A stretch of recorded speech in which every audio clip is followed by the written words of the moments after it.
Welcome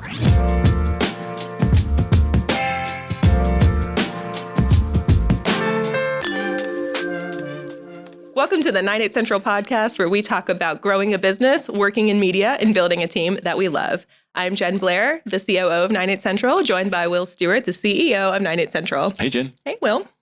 Today, we're going to talk about hiring, right? Yeah. So one of the things that we talk about with our team, with each other, with basically anybody who will listen, is how culture is so important to 98 Central. Yeah. And the biggest gatekeeper of culture is the people that you invite into it and bring into it. It's a massive game changer. It's the thing that sets the standard. And if you don't hire well, you don't hire people that match the values of the company, we've all been a part of toxic work cultures. There's that one person who doesn't quite get it, and then they just can sometimes, that whole bad apple spoils the whole bunch, right. And that can happen. It absolutely can. And so the best way that you can protect your culture is being super intentional and methodical about the way that you hire, right? So we have done a lot of work over the past year and a half or so. Yeah.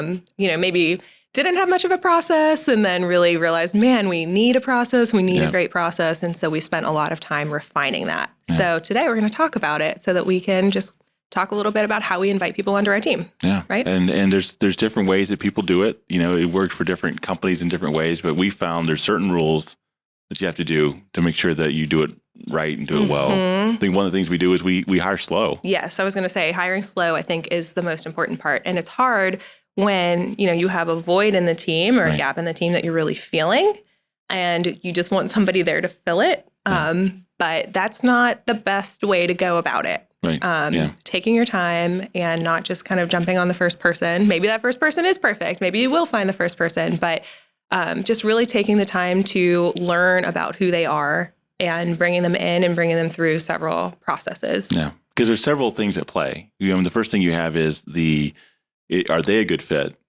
for our company and our culture? And not necessarily like people you hire, they might not be like bad people. They just might be that they have different values and there's certain things that they believe in, even just from just a work, beliefs. It's not has nothing to do with anything beyond, just your ability to work and how you work.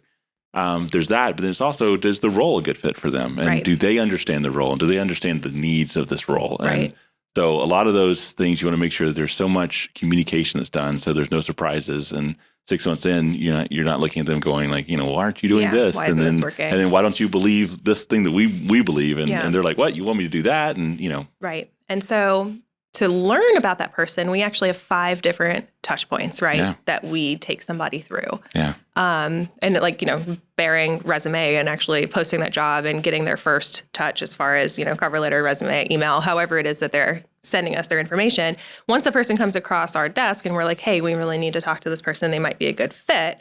The first thing that we do is bring them in for an initial meeting, right? Yeah. And so that's when I don't think that we sit there and really dissect a resume when we talk to somebody in that moment. Not really. Yeah. We talk to them about, who they are, a little bit about what their experience is. It's about life experience more than just work experience. And, it's just getting to know them as a human.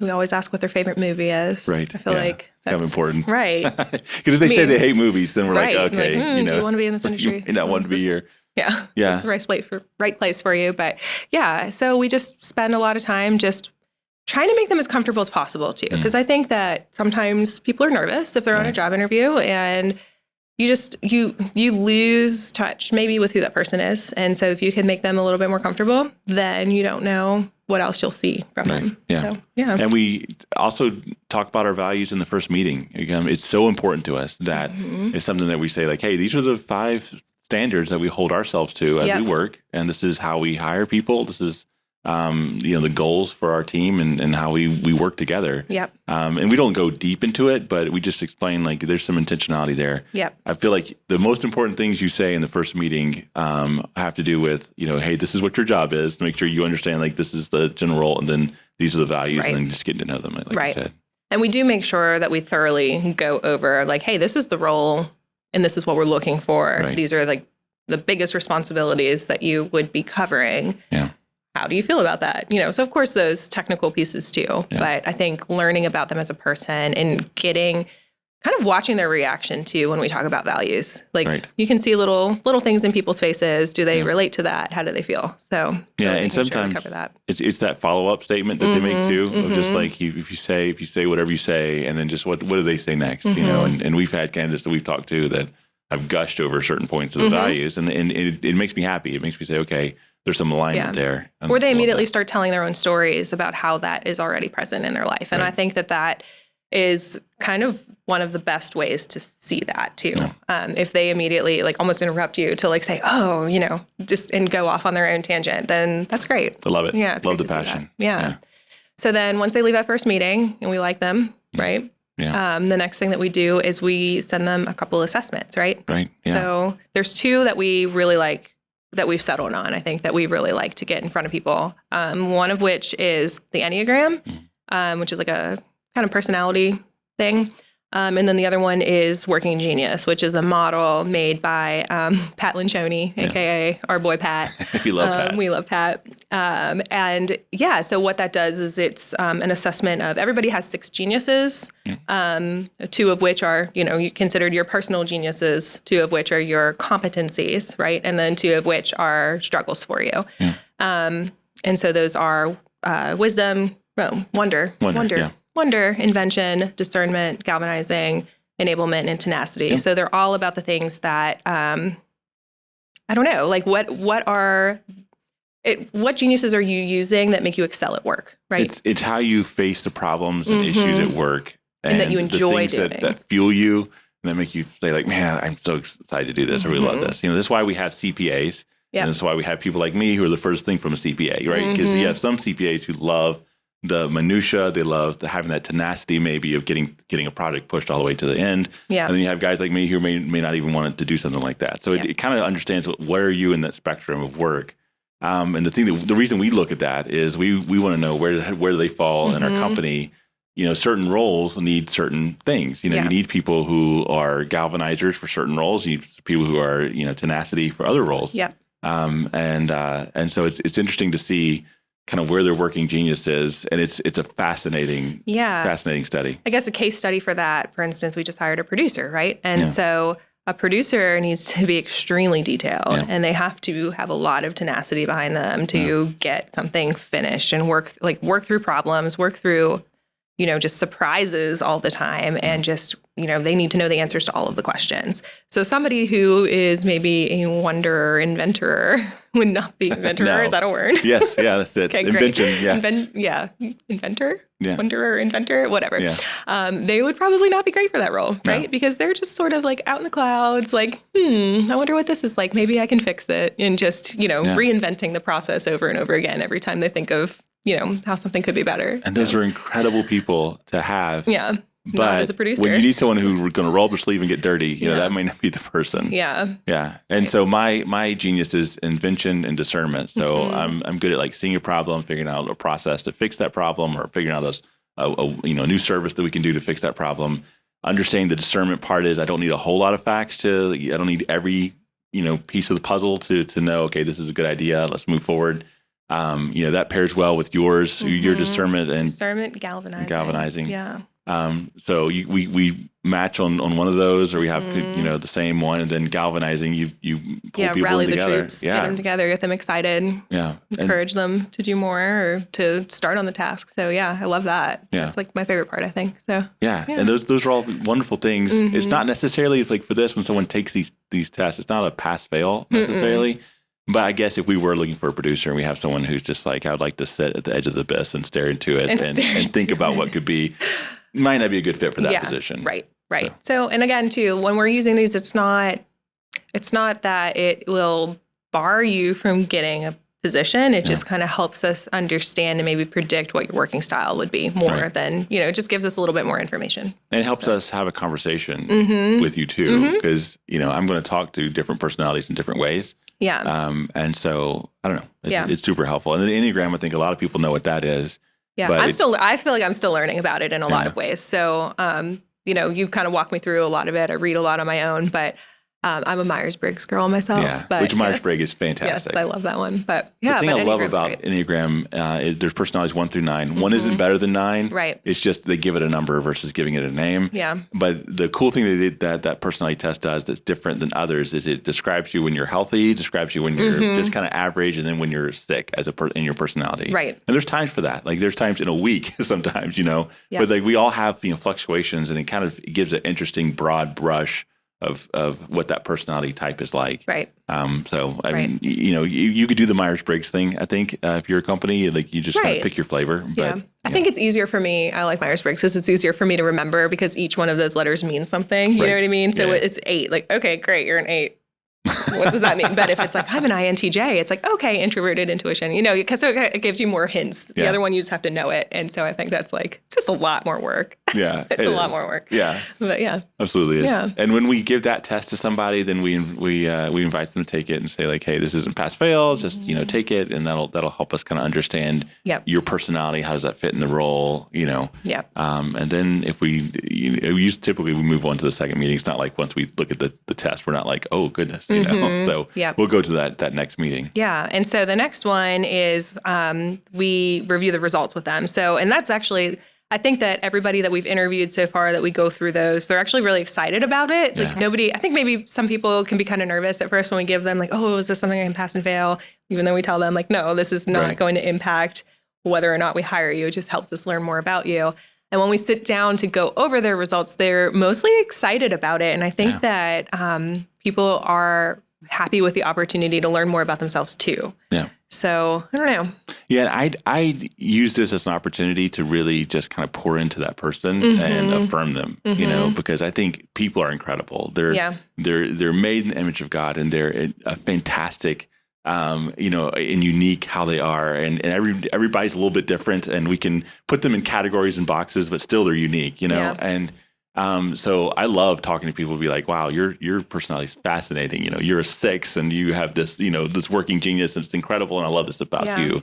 And for me, it's a great opportunity to be like, way to go. Yeah. And then to describe to them like, hey, this is how your personality would work in this job role. Yeah.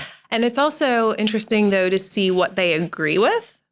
Because I think people are drawn to say like, oh, when I read this, it really resonated with me. And so hearing what people point out about themselves can also help inform you about their behavior, their thought process, what their likes and their dislikes, and just, how they react in different situations. And that's a great point, because people will start to kind of open up about, I do struggle in this part. And, we're not looking for necessary gotchas, but I mean, I do want someone to be self-aware, because none of us are perfect. Right. You want someone to think like, these are ways I might be, pressured or feel tension from my job, and have, this is the outlet I need. And it can help with people of all ages too. You know what I mean? So younger employees or younger candidates might not have that self-awareness yet. They might not have developed it. And so it could just help them learn a little bit more about themselves. Whereas, older candidates who've been in the workforce for longer, who kind of know who they are, that can kind of reinforce or answer some questions or even bring clarity. I think that we're all always finding new things about ourselves. You know what I mean? And so it maybe can even help answer a question about like, oh, that's why I get frustrated when this happens. And so it's interesting to hear those conversations that come out of that. Yeah. So, I love that. Yeah. So then, we review the results, we talk about it, we see how they're feeling. And then typically we invite them in to meet the team, right? Yep. So that's the next phase. So we want everybody to come in and interview with all of the teammates. Which is crazy. Oh, I love it though. We have a small enough team that we can do it in a day. Everybody has 30 minutes. Just like individual conversations. Yeah. And when we first started doing it, I thought to myself, is this going to work? Is this crazy? Are they going to, is the candidate going to feel pressure? Is our team going to feel pressure and awkward? Yeah. But man, has it been invaluable. Yeah. Agreed. I think that people open up in different ways to different personalities. And so, we always, once we have those meetings with our candidates, of course, we're going to get back together and talk and just kind of see what everybody has picked up. Right. And it's so interesting to get different facets of people that way, and through different lenses. And people aren't trying to be deceptive. They're not wanting to, I don't think anybody we've ever talked to has been like, I'm going to try, but it's just, you do open up to different people, you say different things. And also in my years, I'm hearing something different, and I might be focused on one thing. I hear someone say something and I might not necessarily pick up on that or take it a certain way. But if they say the exact same thing to somebody else, they might, interpret it a different way. Right.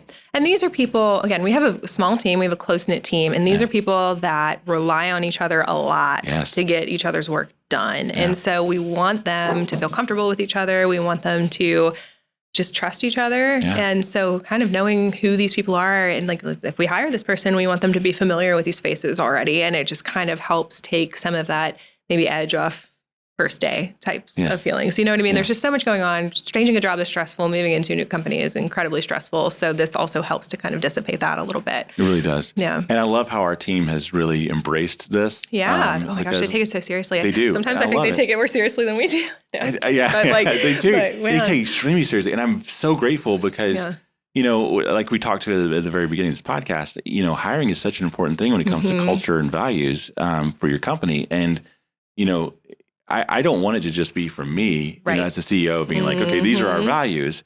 It's got to be the team that believes it, and our team believes it. Yeah, and they work toward it, and then they are fighting for it, as hard as I am. Because I think everybody, the one thing that we really share here is that everybody loves being here. Everybody loves working here. Yeah. I think that we all work extremely well together. Yeah. There's, we want to bring people on that are going to fit that vibe, that we are going to continue to feel comfortable with, that we're going to continue to be happy to show up to work every day and see these people. Yeah. Because we really have a community here, right? And you don't want to feel left out of it or uncomfortable to be in it. So that makes such a big difference. It really does. Yeah. And we've had candidates that have made it only to this meeting, and then that's it. And we've said thank you. It's been good to know you, and moved on. And we've had candidates who have made it past that meeting. And I think for either situation, it's been a positive experience for everybody. I think and it's a great way to be like life affirming and kind and respectful to anybody that's come in. And it's a great way to just, very kindly figure out who works and who doesn't. Yeah. And that's the thing too, is if we find somebody who we think is great and they would be a great benefit to somebody else's team and we have that connection, we're happy to send them that way. If they don't fit our team, then, if we know somebody who could use somebody just like you, then we'll send you that way. Yeah. So then after this meeting, we do another unusual meeting. Yeah. The last one is, a lot of ways it's the job offer meeting, but we make sure we sit down and we kind of recap that person's experience. Like, what did they think about the team? What did you learn about these people? But then also really going over that role one more time and making sure, is this something that you would want to do in this group with these people? And just making sure that they are truly on board, right? Yeah. And we try to make it as painfully clear to people when they're in that meeting of really spelling it out. Be like, these are your roles, and this is what's required of you on a daily, weekly basis. Yep. Both on a kind of hard list of these are the things you have to do, and then a soft list of these are the values. And to make sure do you understand this, and is this something you want to be a part of? Yeah. And it's at that point, my heart's in it, and I want them to be a part of the team. And I try not to be. I treat as neutral as I can be, but I'm excited, right? Yeah. But for me, I'm really pressing on them because I want to make sure that they know they're committed, right? And they want it, and that they know they want it. Because if anybody's like, gosh, I don't know, I'm really struggling with something, it's better just to part as friends, and we'll give each other a big hug and go on to the next person. Agreed. And it's hard from the other side too. I guess this is kind of going back to the previous meeting, but you really do end up really liking all of these people through this process, and so you don't want to turn them away. A lot of the times you're like, man, I do really want this person would be great to just be here, but if you're not all in on all sides, our side and theirs, then it's not going to be successful. Yeah, so, it won't be. And then for everyone, it's going to be frustrating. They won't enjoy their work. They won't enjoy the culture. And not all cultures are for everybody. Our culture certainly isn't for everyone. Right. And then for us, for just a practical standpoint, if you hire the wrong person and then you have to go find someone else in 6 months to a year. Gosh, yes. onboarding takes time, and the cost. It's just and it's a stressor on the team. Yeah, the team feels that a lot, and there's just a ripple effect. So yeah, it's good to be slow. It is, and so if you make it to that 5th meeting, there's a very good chance that you'll get a job offer from us. True. And so that pretty much is it, right? Like that's how we bring people on, and then that first day, and they come in, and we kind of start our onboarding process. So. Yeah, and then the work really starts. Yes. It's reeled in. Yeah, and I hope this is an encouragement to anybody who's looking to hire. Maybe they're a smaller company like ours who's looking to hire people. Hire slow. Yeah. Know who you are. Know your values, your mission, and all that. And make sure you understand that job role, that job is clearly defined. Yeah. Because if you have those 3 things, that's going to save a lot of heartache and a lot of money. Yeah, and it can feel stressful waiting. And really taking your time, but it's worth it. I mean, think about the stresses that you'll save on the other end of that. Yeah, exactly.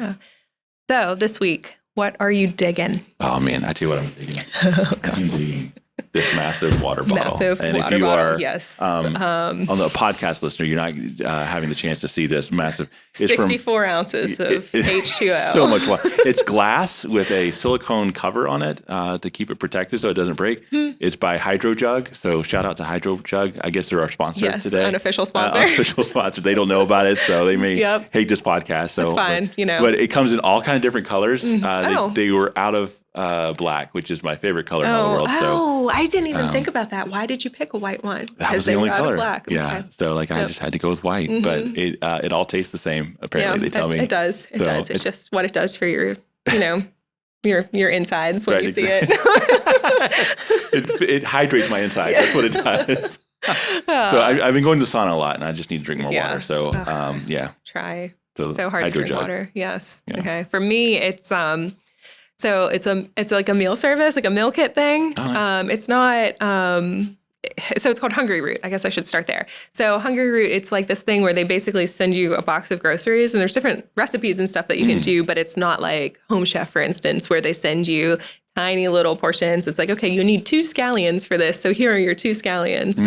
It's more like they send you groceries with stuff so that you can make meals if you want to, but then you often have like extras. Oh, cool. And I hated the fact that I signed up for it because I don't I like to cook, right? So it was annoying to me that I'm like paying all this money for this thing.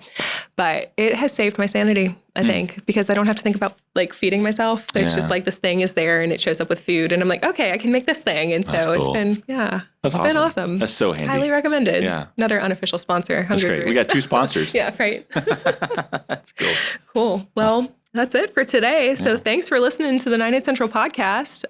Before you walk away, don't forget to follow us on social media, Facebook, Instagram, kind of Twitter, and LinkedIn. And then, follow us on YouTube too. We'll live stream these episodes every week when they come out. So give us a watch, and then also rate and review us too, right? Super helpful. Awesome. Well, thanks for listening, guys. Tell your friends.